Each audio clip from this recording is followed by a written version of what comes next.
Exodus Kapitulo 21 simula versikulo 33 hanggang 36.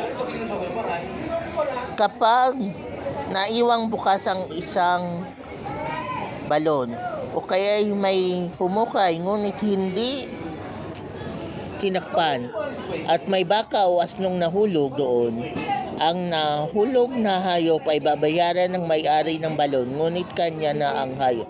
Kapag ang napatay naman sa suwag ay baka ng iba, ipagbibili ang nanuwag at ang pinagbilhan ay paghahatian ng dalawang may-ari, pati ang karne ng bakang napatay.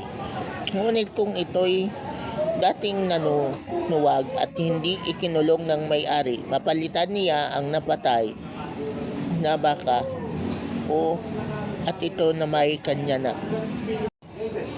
Kaya ang batas na to ay, ang passage na to ay batas patungkol doon sa Old Testament patungkol sa baka o doon sa bull, kung ito man ay nanuwag o nakapatay.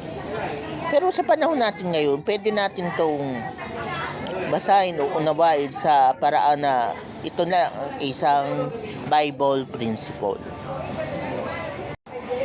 So, ang principle dito ay kailangan mong maging responsable sa kung ano man ang pinagagawa ng baka na alaga mo. So, sa ngayon, wala kang literal na baka.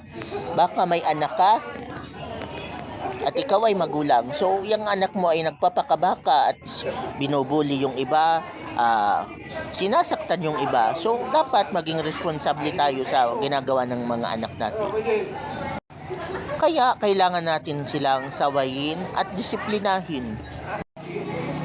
Kaya kung ikaw man ay magulang o ikaw ay cell group leader o ikaw man ay pastor, kung ang iyong anak, cell member or church member ay nagpapasaway, so kung may binubuli man sila o may sinasaktan sila physically, kailangan nila natin silang sawayin at disiplinahin, or else magiging responsable tayo sa mga actions nila.